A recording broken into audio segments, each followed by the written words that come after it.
Welcome to the Wired to Hunt podcast, your home for deer hunting news, stories, and strategies.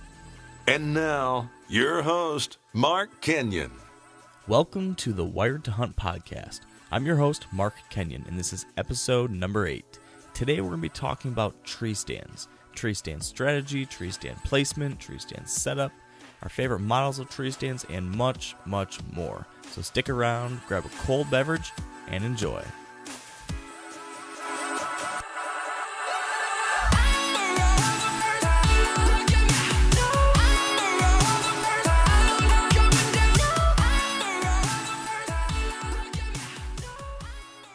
All right, good morning, good afternoon, or good evening, and thanks for joining us here on the Wired to Hunt podcast.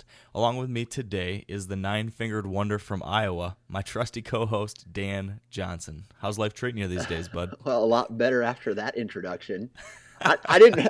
I'm looking at the notes right now, and I did not see that, and I'm just like, oh, well, he's pretty good at ad-lib, and then I see it's in the notes. And well, don't go tell all my secrets.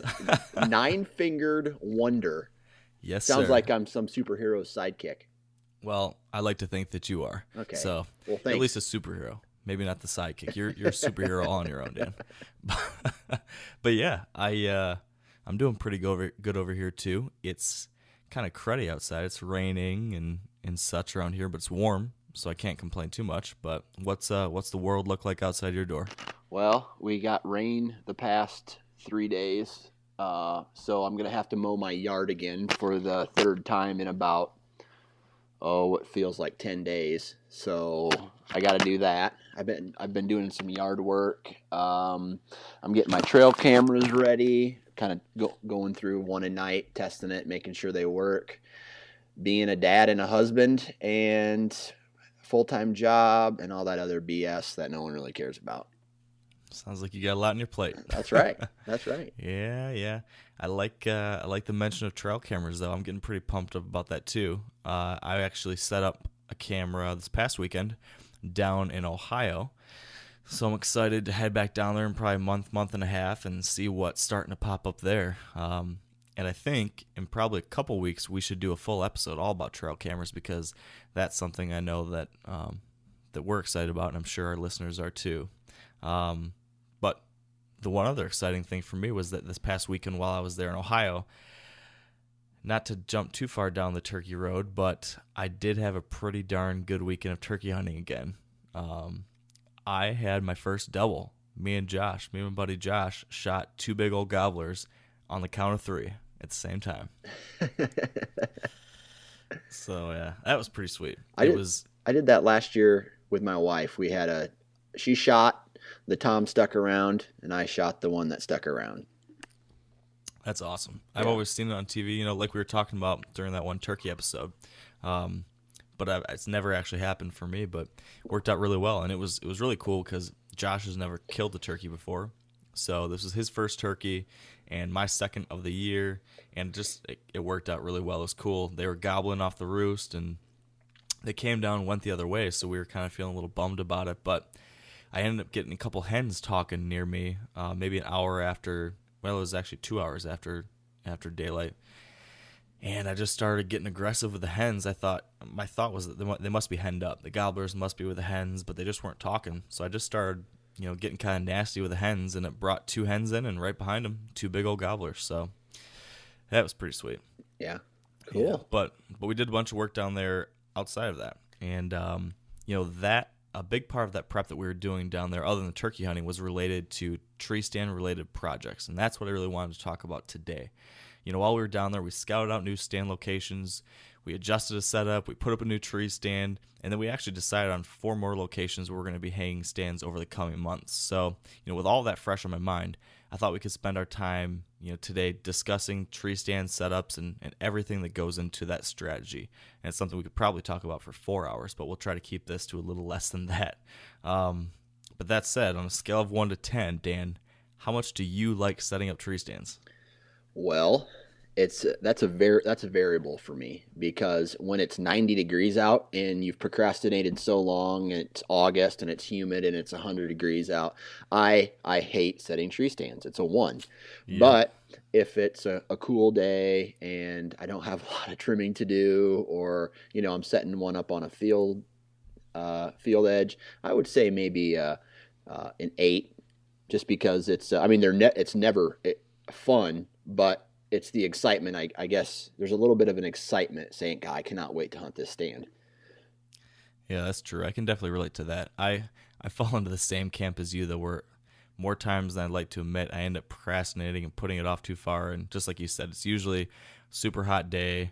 I'm sweaty. I got mosquitoes everywhere. I'm covered in poison ivy, probably, since that happens to me every other weekend, it seems like. And it's kind of miserable. But as much as it can be a pain at times, it's like you said, it's really important, and it's exciting because you never know what could happen at that location, down the road. So I thought, as we kick things here off, that we kind of talk about one of the most important aspects of tree stand placement, and that is, how we're looking at tree stand placement and our strategies around them at different times of the year. So I'm curious, Dan, I certainly have a lot I could say on this topic, and I've got a lot of different thoughts about how I think about tree stands and timing. But I'm curious for you, do you time your hunts and tree stand setups for certain times of the year, or are you just hanging stands on good sign and hunting them at any time, without maybe a premeditated plan? Man, I wish I had a strategy I could tell you, but typically every season I start off with this game plan. Like, hey, I have these 4 or 5 stands trimmed out, whatever.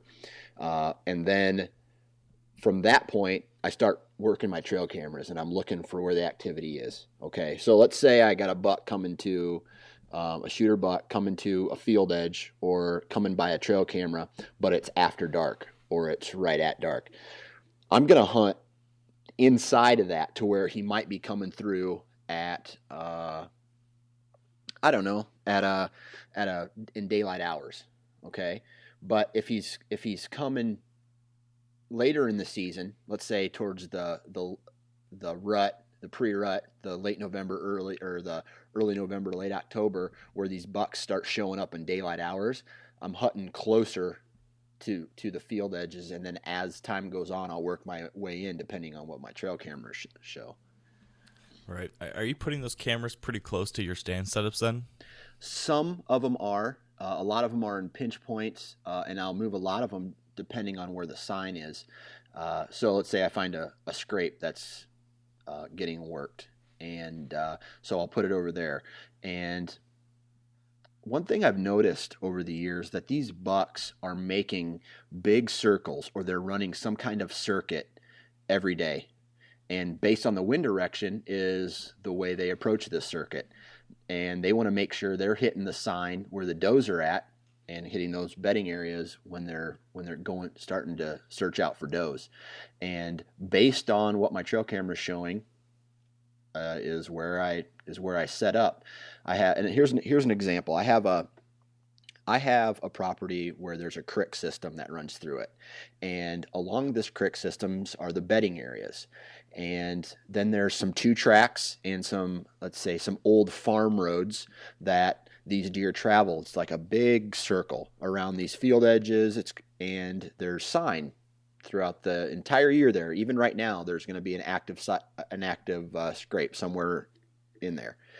And I'll just sit there, and as they make I read my trail cameras, and as they make their little loop for the day, I hope I run into one. That's early season, of course, when they start their searching for does. Right.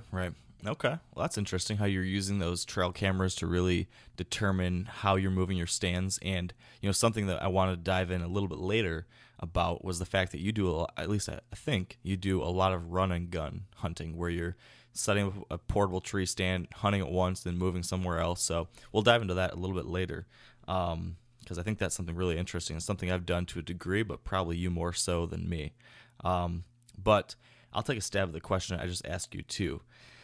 And, for anyone that knows me, they might laugh at this because they know that I am super detail and plan oriented. So I've got a pretty strict kind of plan in place about how I time my hunts in certain tree stands, and then I also am setting up stands specifically for certain times of the year, even certain properties for certain times of the year. So what I'll take a look at is there'll be certain core areas of a property that I'm hunting, or properties by themselves, where I know I've got an incredible chance at encountering a mature buck in those areas during that late October to November time period of the pre-rut and rut. And so what I try to do is I try to minimize any pressure I put on those areas at all until that time frame. So I will completely section off these areas of the property, and I will not hunt them at all until later in the year. So what that means is that I need to have special setups just for the early season, where I think I can still have a chance at success while not messing anything up for those core areas that I plan on hunting in November. So in the early season, what I'm doing is I'm trying to set my stands for evening hunts. Another thing I do in the early part of the year, October into, I guess early October into maybe the 24th, up to the 24th or 25th of October, somewhere around there, I won't hunt any mornings. Again, because I think the odds for success in the morning are relatively low, but the risk of bumping deer going into a stand is pretty high, so I'd rather avoid that risk and just focus on evening hunts. So I'm looking to just set up near food sources during those first couple weeks in October. So I have a number of stands set up for those first 3 weeks, either right on a food source or just back from one in a staging area. And of course, it comes down to each year I need to try to figure out what those prime food sources are going to be at that time of year. So whether that's acorns or a food plot or an agricultural crop that's going to be popular at that time with the local deer, I'm trying to figure all that out right now so that I can have stands moved around to be in that right spot to intercept a deer that's moving from a bedding area to that food source. But then there's so much more that goes into it that we could dive into. When I'm setting these stands, I'm not only trying to be near a food source that's going to be actively used, but then I also need to be somewhere where I can get into it without bumping deer out of those bedding areas that are nearby. And then I also need to be able to get out of that tree stand without bumping the deer that are feeding, in the evening. So there's a whole lot that goes into it. But in the early season, that's sort of my framework and the way I look at things. And then as I move into later, October or early November, then I've got a handful of stand locations already set up. Hopefully they'll be set up or are already set up now, or later this summer, so that I can come into those spots, the last couple days of October or early November, hunt them for the first time, and those are the spots where I'm really expecting to see something good happening during that rut time frame. So, a lot of my strategy, for putting stands up in my stand placement revolves around this timing and what I deem as early season safe hunts, and then when I go all gangbusters during the rut, and then I have lots of times the early season stands are the same ones that I return to in the late season, when deer are focused on food sources again. So from a seasonal strategy at a high level, that's kind of what I do, and the high level way that I think through it. Let me tell you a little something I've learned in the past 2 years, because you said that morning hunts typically have a lower success rate for you. So I have, like we say, we always try to observe and make our next move based on what we observe, or educate us as hunters. Now, I have seen really good movement in mornings early season. Okay, so because typically what happens is a person will hunt a field edge or a food source and wait till dark, and then right at that magic hour, the deer start to trickle out. Because I don't know about you, but I don't have, we don't have that Lee Lakosky property where the deer are conditioned to us, and we have all that, they're feeding out in the middle of the day. We just don't have that. So for us, deer are coming out right at last light to these food sources, and then you hope you get a crack at them then. So what I've done is I have bumped away from the food source and have hunted like a staging area or a transition area before they come to those food sources. I will hunt it that night. I'll leave all my stuff in the tree, and I'll come back the next morning. And any deer that makes it by me and comes back to the bedding area, I'm cutting them off. So let's say they get a late start heading back to bed. I'm going to have a decent chance of seeing them coming back to bed because I'm not on the food source or blowing that food source out in the mornings. Yeah, no, I can totally understand I can understand that logic. I guess for me, on my side of things, what I've just always found or believe from what I've heard and seen is that so often in those first couple weeks of October, those bucks are coming back to bed before daylight. So it's like when I'm heading into my tree stand at 5 in the morning, that's when those deer are already heading back from their food sources. So I think if those deer are heading back late, like you said, that's perfect. I'm just so dang risk averse at that time of year that I hate the idea of possibly bumping a deer, when I'm heading, even if I'm not coming near a food source. This is when I'm, coming in from the back door. But if they're heading into the bedding area and I'm moving through the timber to get in the backside of a food source near that bedding area, if they're not coming back late, we're going to be intercepting each other. So it's a risk reward thing. This last year was the first year I decided to try, sacrificing those morning hunts because I wanted to see if I could, get a bigger return in the evenings by, kind of the less is more strategy. And it worked to a degree for me, but, not to say that it can't work other ways. So we'll see what I learn, as we go. Yep. And it's a thing. And the thing about it is I'm not doing it on some of my good spots. I'm not taking that early season tactic that I just mentioned to some of those better stands. I'm doing this on places that I can access real easy. Park on a field edge, walk down a draw, get to my spot, and it's real simple access. I'm not tromping through the woods early season, in close to a bedding area.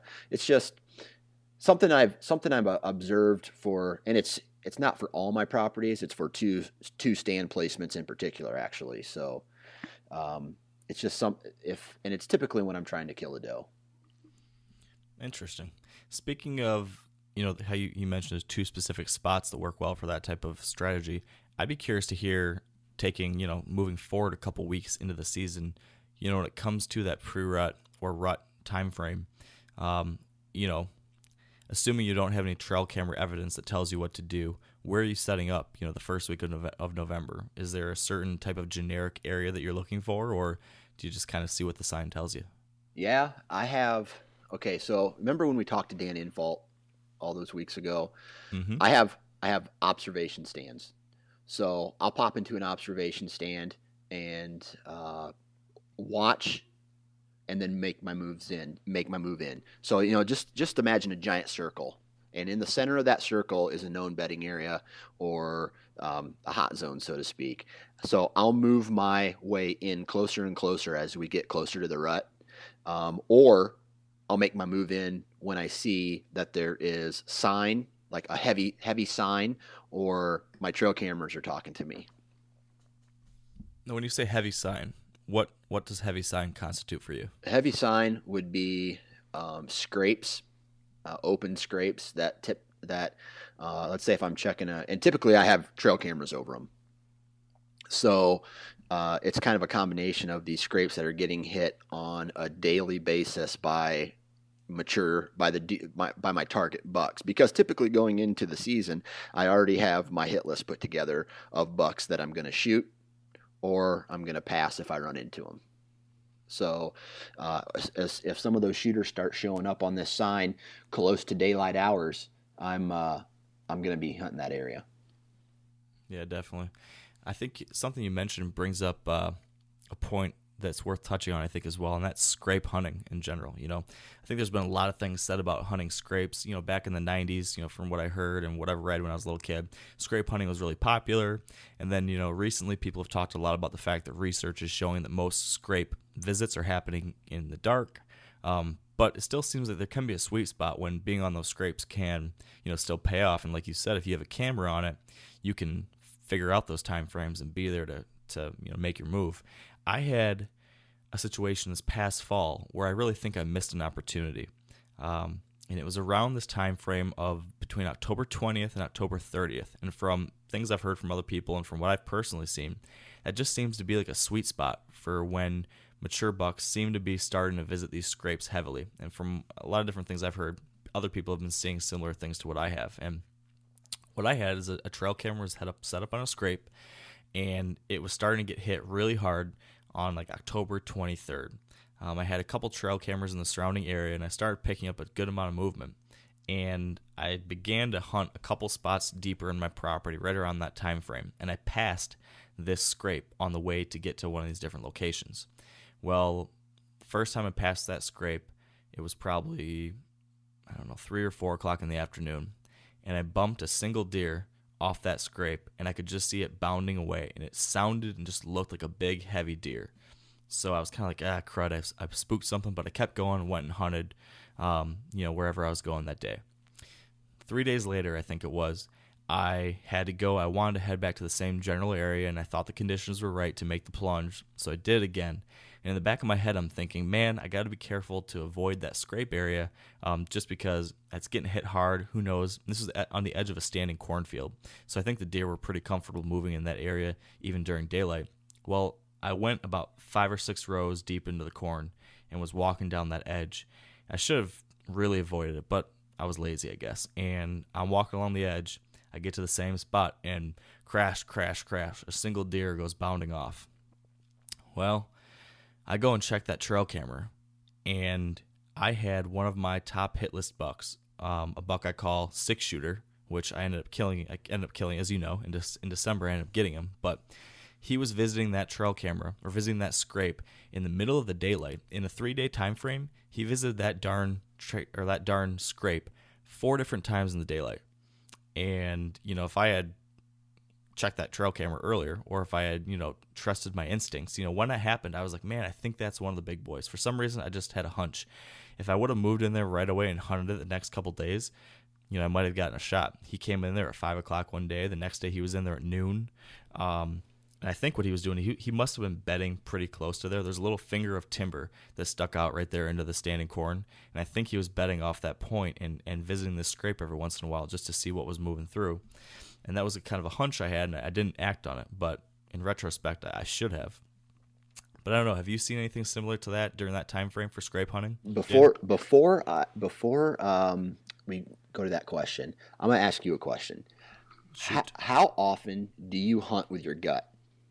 Like, do you typically say, okay, well, I have a tree stand set up here. I put a lot of work into it, into the this spring and summer, and this is where I've had historically good luck. How apt you are to go with your gut and go, just man, I really need to be here right now. Yeah, I should go with my gut more often, maybe. But I'm such a planner and like a strategery guy that I plan this stuff out ahead of time, and I almost feel like you have a plan, you know what you're doing, stick to the plan, and eventually good things will happen. Sometimes I adjust, and I'm getting more and more in tune with that instinct, and I think that's something that comes with time and experience. Like 2 years ago was a perfect example of when I just had this gut instinct, and I went with it, and it paid off, and I killed a buck when I was there in Iowa a couple of years back. It just had a thing where I felt like I had to go for it. Or this past year, November 11th and November 13th, I saw another one of my hit list bucks that I was calling Leaner, really big, nice 140 class Michigan buck. I saw him come in and out of this bedding area in a swamp one morning and then the following evening. And I just knew that this was a major doe bedding area, and I'd also seen 6-shooter there earlier in November. But I didn't have any stands set up there. I had all these other stands I'd set up, and I was hunting them, and it was, it's easy to go to the stand that you have set up, and it's easy to get out of there. And so I was kind of reluctant to go and try to hang a stand, but it was November 13th, I think. On the 15th, our gun season opens here, and kind of all hell breaks loose. So November 14th is kind of that last best chance. And, that night before, I was like, shoot, I've seen him come in and out of there a couple times. I know there's doe bedding area there. It's somewhere I haven't hunted at all. I have to go for it. And so I kind of went with my gut there, and I actually woke up. I got out there and hung a tree stand at 3 in the morning. Went in there and climbed up on an edge and got all set up, and I was set up there from 3:30 in the morning till the next night. And the gut instinct didn't end up paying off. I didn't end up seeing him, but it was one of those moves where it just felt so right. I was like, I'm going to be aggressive. This is what my instincts are telling me. This is good. And I went for it, and I'm glad I did. Even though it didn't pay off, I think, there's times when you need to go for it, and I think it comes down to just developing and fine-tuning that gut instinct. And I'm sure, from what I think you're probably better at that than me. Well, I don't know. It's kind of that would make us start judging each other as hunters. And I don't think it has anything to do with that. I think it's just, man, I walk into the timber and I'll walk to where I think the stand is. Now, here's my problem. I have a problem of overthinking scenarios. Okay. Mm-hmm. So I'll go with my gut, but then once I make that decision of where I need to end up, I'll sit there and I'll look at trees and I'll just go, maybe that one, or maybe that one, or maybe that one. So I'll pull the trigger, go with my gut, but not pull the second trigger, if that makes any sense, to go with the right tree. I mean, I've been completely set up, and I mean camera arm, camera up, got up there, settled down, and saw a different angle from where my tree stand was up, tore all back down, moved 20 yards, and set up again. And setting up on a running gun, then that's not easy, especially when you got camera equipment. Heck no, that's a royal pain in the butt. Right. I know that. Well, let's dive into something you just mentioned. You're looking for the right tree. So what do you look for in a good tree when you're trying to set up a stand? Just the straightest one. Really? No, no. I tell you what, man, you should see some of the trees I have sat in before. Completely ridiculous. Like, I don't care how big it is. I don't care what the angle is. I will find a way to get my lone wolf in that tree stand or in that tree and make it work. Even if I have to stand up the entire night, or if I, have, that's what safety harnesses are for. It's true. For stupid people, I guess. But but I will go to the location that I think is the best, and I will pick out the best possible tree. If that tree's not straight, you got to make it work. I mean, I've had it to where I have wedged the platform of my tree stand down in some kind of Y and strapped it in with a ratchet strap and just made it as solid as possible, and made it work. Now, when you say the best possible tree, do you mean the best possible tree for getting a shot? So based on, okay, this is where I think the sign is, therefore that tree right there is in the best position to get a shot opportunity. Is that what you mean? Or are you saying best tree based on other factors? No, it's for the kill, man. It's the best possible shot, period. Okay. And with that said, there's always an exception to the rule. Now, I'll set up in the best possible tree. All right, so I typically bring some kind of pole saw or some trimming equipment into the timber with me, and to cut a couple shooting lanes.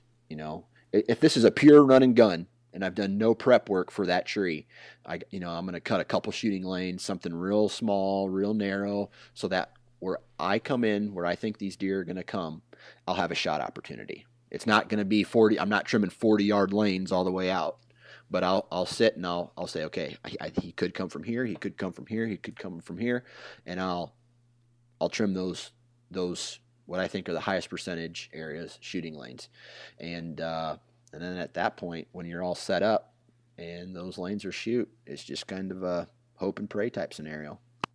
Yeah, I hear you, and I think there's one other thing that when I'm going through that process, a lot of it is like you just said, I'm looking for that best possible location for the shot.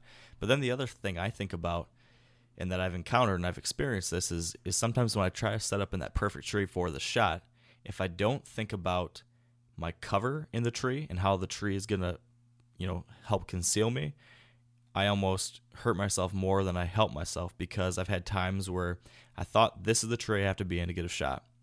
But that tree was a telephone pole with no cover at all, and when a deer did come through for a shot, I stuck out like a sore thumb. So I constantly am struggling with this balancing act of, finding a tree that's in the right spot that gives me a shot, but also has enough cover in it to, to conceal me and allow me to get away with what I need to do to get that shot. So I think that's a juggling act that probably everyone has to deal with, but I think it's something that's worth thinking about. And then there's other guys. I've got a buddy who is obsessed with the type of tree when he wants to set a tree stand. Like, this guy absolutely loves oak trees. He does. Whenever we're out there, we were out shed hunting this year, and when he sees a white oak tree, he goes up and he'll hug it. He's like, that's a tree to put a tree stand in. All sorts of branches and leaves. He loves it. He loves having that good cover, and for good reason. You can get away with a lot more. And And if you got a deer in front of you but you can't move, what's the point? So Right. it's tough. I'm typically, and I see you got a note here again, but I always have my stand. If I think the deer, I have the tree between myself and where I think the deer's coming. Yeah. So that can play a hindrance when trying to, because you got to work around that tree when it's time to draw. But you can get away with a lot more if you have a giant tree. And, there's a whole bunch of other things, like crazy thoughts that I have about cover and, certain types of camo and, what colors to wear when you're in a more of an exposed spot like that. And then, as far as tree stands are concerned, if I'm wide open, I'm going higher. If there's a lot of cover, especially early season when the potential for having to do a lot more trimming on a run and gun setup, I'm sitting a little bit lower, right under that canopy, and typically, if one came by, I would be sitting down for the shot. Okay. I want to jump on something you just said, though, without glossing over it. You mentioned that, and I think this is what I heard you say, is that when you're setting up in those types of situations, you will have your tree stand facing away from where you think the deer is coming from, correct? Right. It sucks, but, I'll be standing up and facing the tree for the majority of the night. Yeah. No, I like that. I actually have not done that a whole lot. I have done it on occasion, but I haven't purposely done that. But I've read a couple things. I know Bill Winke. I read Bill Winke was talking about this tactic a while ago, and it makes all the sense in the world. And it sounds like you've been doing it and having success with it because you're able to get that cover. The tree trunk is the cover now between you and the deer. So even in a situation if there's not a lot of branches, you can still get some concealment, and then you just have to wrap yourself around to get that shot. But I think I'm going to be doing that a lot in the future because that makes it's a way to kind of get the best of both worlds in some cases, it sounds like. Now, both me and you film our hunts. So, Correct. Okay, so if you're facing where you think the deer's coming from, all right, let's say you have an open field. You have your camera arm at that point is going to be on one side of you or the other. So Correct. You have to find out, you grab the camera, go behind your back with it. If that deer comes from the other way, you're sideways at some point. Now imagine that it's turned around. You have all your equipment in front of you now. You have no equipment behind you. So you're not having to turn around as much. You're not having to, grab the camera arm, grab the camera behind your back, go behind you. All you have to do is just make distance between yourself and the tree to bring that camera arm around you. You have your bow right in front of you. So the only thing you really have to worry about is if a deer is coming through, and typically I stand the whole time anyway, is noticing the deer before, like if you're sitting down facing away from where you think they're going to be traveling, all you got to do is stand up and turn around and you have all your equipment right in front of you. Yeah, you make a very compelling argument, my friend. I think I'll be doing that more often this year for sure. So, yeah, it helps out a lot. Yeah, I can see how. So now you mentioned that in the early season you'd like to be a little bit lower before the canopy, below the canopy. Let's talk about what your tree stand height looks like during the later part of the year when the leaves are down. For me, I'm typically trying to be, 18 to 22 feet, or maybe 20 to 25 feet if I can get away with it. I like to be high. I think you do too, probably. What's that look like for you usually? I tell you, it's hard to. It just depends on the thickness of the area because I hunt on a lot of really nasty thick stuff, and the lower you are, the more in these thicker areas, the lower you are. Now you're going to be right underneath that canopy, so to speak, and right above those bushes that stay green all year round. You know what I'm talking about? Where they have those green leaves all year round. So there's like that window right in between there. That's where I'm sitting. Now, as those leaves start to fall and I can get away with getting higher, I'm moving higher. If I could hunt 30 feet, I like to move. All right. People make fun of me because I glass so much. I'm using my binoculars all the time. That's actually my downfall. I've actually been looking through my binoculars and then a deer's right underneath me because So I like to try to get high so I can get away with a little bit more movement. I have terrible knees, so I have to shake my legs out every once in a while, if that makes sense. So yeah, I mean, low when it's thick, high as that season, get a little higher as that season goes on, but every setup's the same. Running guns are lower just because you don't have to trim as much. But if I'm going to a hunt that I've trimmed in the summer, I mean, that tree stands somewhere around the 25-foot mark, 20 foot. Yeah. Yeah. One thing I'm thinking of here, when it comes to stands that you're hanging, in the summer, if you're in a tree if it's in a situation like we talked about earlier, where there's a perfect tree, like that tree is in the spot, it's a killing spot, but the tree doesn't offer good cover. And even if you're going to have the stand facing the opposite direction, or if you don't want that, another option that I've, found works pretty well is creating your own cover. And so what I'll do is I'll take branches, or I've even had some people mention to me that they use fake Christmas tree branches, and I think that's pretty genius. I might be trying that in the future. And they zip tie them, and we attach them to the tree stand or the tree around you, so you have fake cover around you, and you kind of manufacture that. So I've done that on a number of spots, and it's worked really well. So that's something to think about for people that have a great spot and not a great tree. You can do some work beforehand to make it work still. Yeah, that's one thing I've done, and I can't remember the tree. It might be an oak. Cut a branch off an oak tree and zip tie it. I don't know, right at your torso level, and those leaves will stay on all year. Or I'll take a pine, which, if it's fresh and if it's a run and gun, I'll zip tie it to the tree or my stand. It kind of offers a little bit of scent control as well. As far as what my nose smells, Right. I got that cedar smell. It's a cool smell, but it kind of breaks up your outline a little bit as well. Yeah, no, for sure. I always keep a little package of zip ties in my backpack just in case. Yep. I have a situation like that. Okay, so I think I've got two major questions I want to make sure we still cover. So number one, let's talk about the type of tree stands we like to use. I'm curious what models of tree stands, are you using ladders versus hang-ons or climbers or all the above?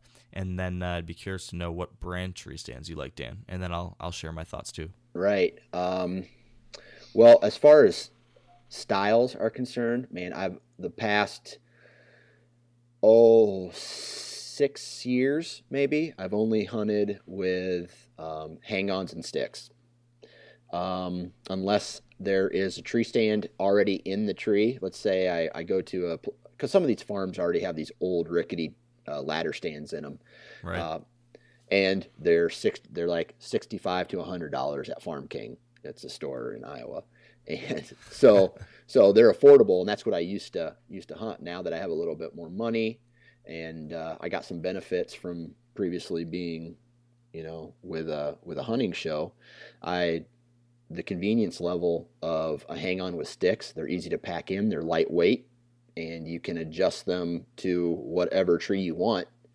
The brand that I have and use the most is Lone Wolf, and I have one other muddy tree stand that's chained to a giant oak somewhere. I don't even know where it's at.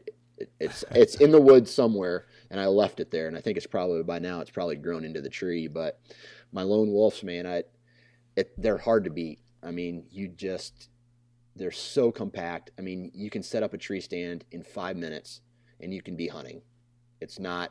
It's easy, and that's what I like about them. Yeah, those are really nice. So, are you saying that you are doing almost all of your hunting from, you're hanging up sticks in a stand every time you go in, pretty much? Well, on the farms, like all this stuff is my stands. Now, okay, so years ago, or like 2 years ago, I used to leave my sticks and my stands in the timber, from when I trimmed them out. Now I'll take the bottom 2 sticks off. So I have 2 sticks in the stand already in the tree. So when I come there that night, and typically I hunt a night, and then in the morning, I'll put the 2 sticks up, and then everything else is Everything else is up and ready. Okay. So I think right now I have about three stands, and 2 of them will be set up in permanent spots that are perfect for when I take my vacation for the rut. And the other one is my run and gun set that I'll use throughout the rest of the year. Yep. Okay. Well, you've definitely got a more economical approach than I do. So props to you for that.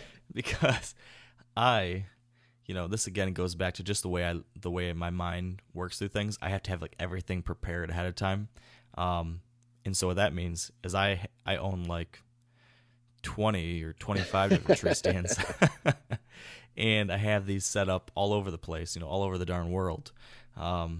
Because 95% of the time, I like to be able to just walk right into a spot and be able to climb right up in the tree and hunt. Because I'm so paranoid about making a bunch of noise and taking too much time and screwing something up when I'm doing that. Not to say I don't do run and gun. Sometimes I do, and I think it works really well, and I want to do more of it.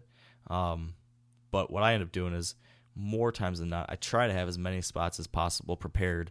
So I've got like 7 or 8 stands on one property, and I've got a property down in Ohio where we have 6 stands up right now, and we're looking at adding 4 more this summer, so we'll have 10 different spots set up.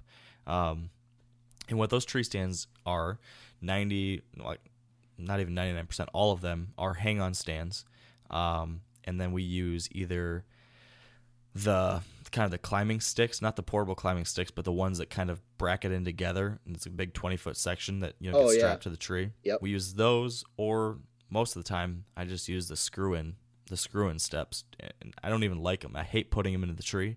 It's a royal pain, but I'm just so darn cheap. They're the cheapest things I can get, so so those I use a lot. And then when it comes to actual tree stands, I've got kind of a mess of all sorts of different kind of brands. I've got a handful of muddy tree stands, which are really nice. Like those hang-ons a lot. Got a great, comfortable seat. I've got one Lone Wolf, which I love as well. That's my main run and gun set. I've got that. It's the Lone Wolf Assault, I think it is. And then I've got the sticks that go with it. I love that.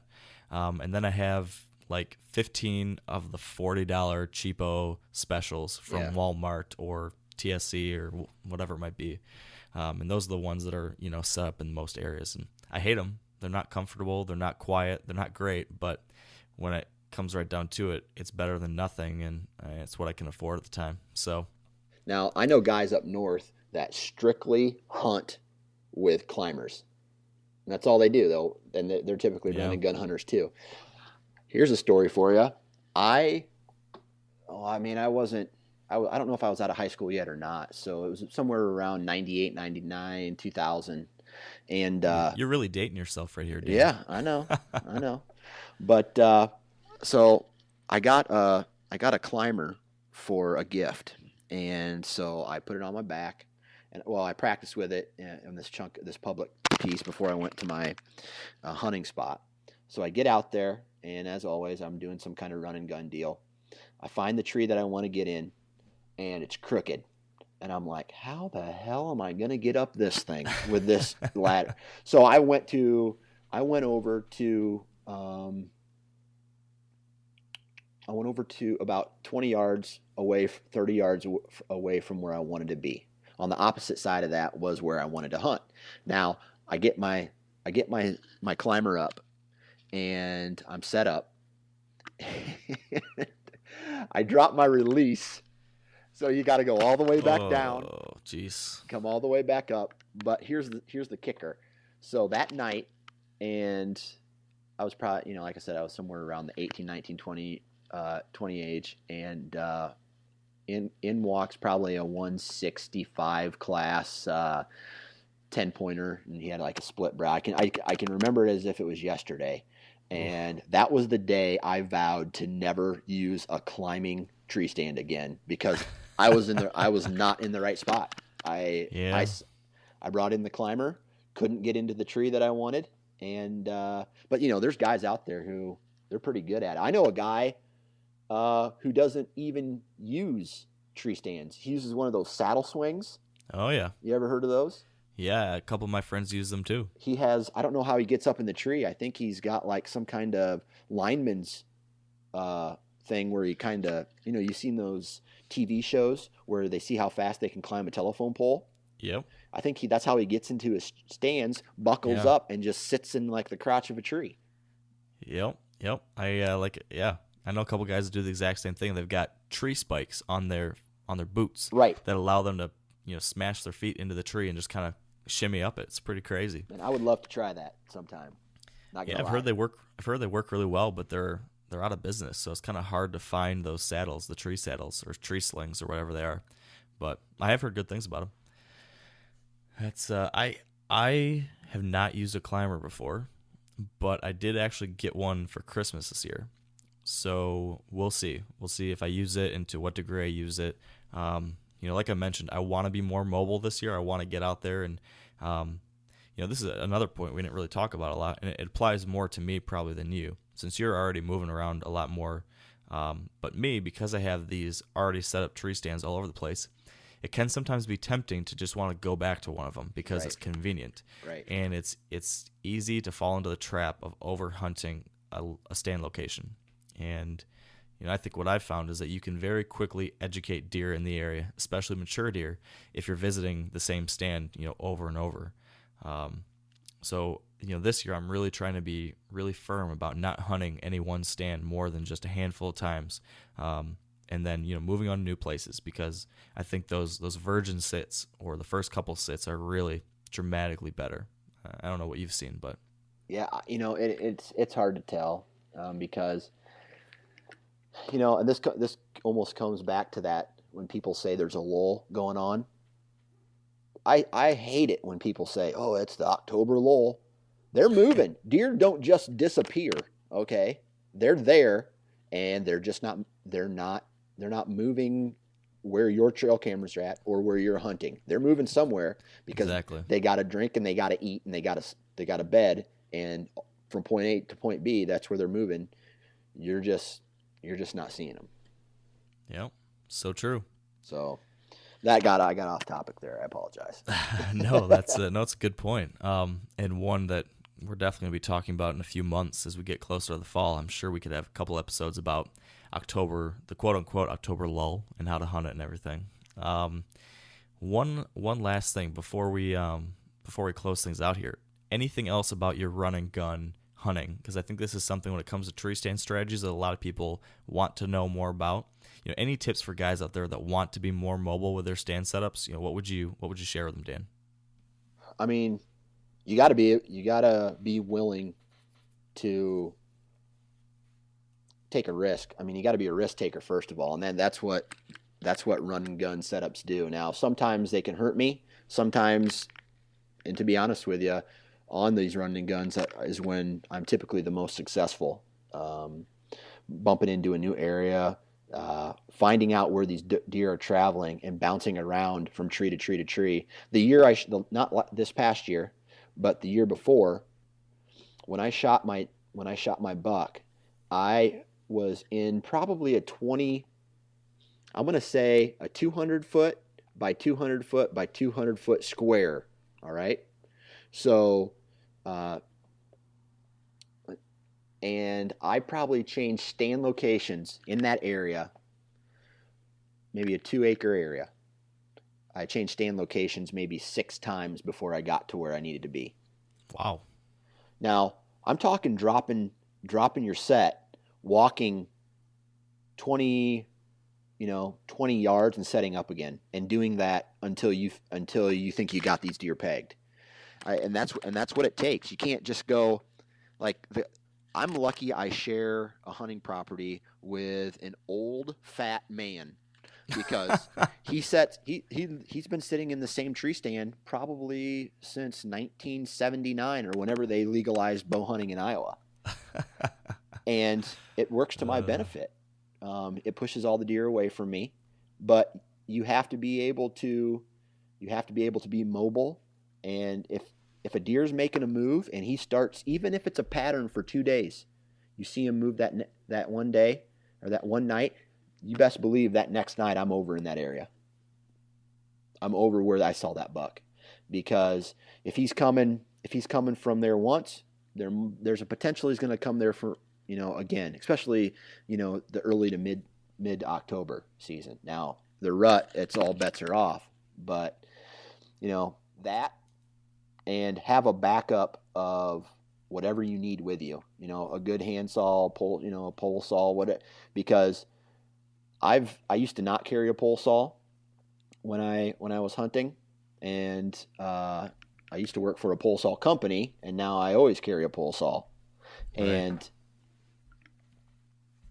watching a buck that is 180 inches and not being able to take a shot because you didn't have your trees trimmed is a gut-wrenching experience. I can imagine. That doesn't sound like fun. Yeah, so take a little extra time when you get to your location, and just be patient. And it's like, remember what Dan Infalt said on the podcast he was on? He likes to get to his location and then stop when he's like 20, 30 yards out and just observe, calm his breath, and just then take a couple minutes to gather yourself and then approach. And I think that's great advice. Yeah, no, I like that too. I think the one other thing I would add, just based on my experience with it, is if you're new to doing this whole run and gun thing, and you're out there with either your climber or with your portable stand and sticks, make sure that you've practiced a good bit before you're out there in the woods actually trying to hunt. Because if you're not confident, putting your sticks up, putting your stand up, and doing all that quietly and quickly, you're gonna have some struggles, especially after dark, or before daylight in the morning. So I would actually try to practice at night. Lots of times when I'm going in there, I'm either putting up a stand before it's daylight, or I'm tearing down a stand, after dark in the evening. Lots of times those types of situations happen, and if you're not comfortable doing that, it can be a real challenge. So, I encourage you just to make sure you have experience with it if you're new with it. So. And, and everywhere you go, people are going to say the same thing, man, use a safety harness. It's just not worth it. And I've had some scares in my life, setting up some of these run and gun sets, or even preseason, it just takes one little slip, and I don't care if you're falling 8 foot or you're falling 25 foot, you're going to break your neck, and then you're never going to hunt again. And, I'm not willing to take that risk.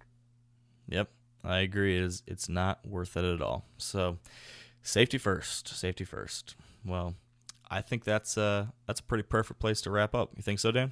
I think so, because I think if we go in any further, I'm not going to have my chores done by the time my wife gets home. Well, we can't have that. We can't have that. We cannot have that. All right. Well, that said, then, to everyone out there listening, thanks so much for joining us. I hope this was interesting and hopefully, helpful in some different ways. We always would love to hear from you if you have different ideas on these same topics. So feel free to shoot us a message on Facebook or an email. Let us know what you think. If there's different tree stand ideas that you think are worth sharing, we'd love to hear about that. Also, if you're new to the show, be sure to head over to iTunes and subscribe to the podcast so you'll get updates when our new shows are released. And if you have been enjoying the show, we would, of course, love it if you could leave a rating or a review on iTunes as well. It takes just a quick second, and it really helps us keep the show on the air and doing what we're doing. So thank you in advance for that. We'd also like to thank our partners who help make this show possible. So big thanks to Sitka Gear, Bushnell Optics, Trophy Ridge, Bear Archery, Redneck Blinds, Carbon Express Arrows, Lacrosse Boots, Big & J Long Range Attractants, and the Whitetail Institute of North America. We really appreciate your support. That said, then, be sure to visit wiredtohunt.com/episode 8. That's the number 8. To view the show notes and any links we might have from today's episode. And if you're new, head over to wiredhunt.com to sign up for our Whitetail Fix newsletter as well, where we send out different updates. And now once a week or once every 2 weeks, I'll be sending out a summary email to everyone, letting you know what's most interesting on the blog as well too. So that's something to look for. And also, be sure to head over to Dan's new blog at ninefingerchronicles.com as well. There's some good stuff over there already. So I like what you're doing there, Dan. Thanks, man. So, yeah. So thank you again, everyone out there in Wired Hunt Nation. You guys are the best. We appreciate everything you do and the fact that you're taking time out of your busy day to spend a little time with us. And until next time, have a great week and stay wired to hunt.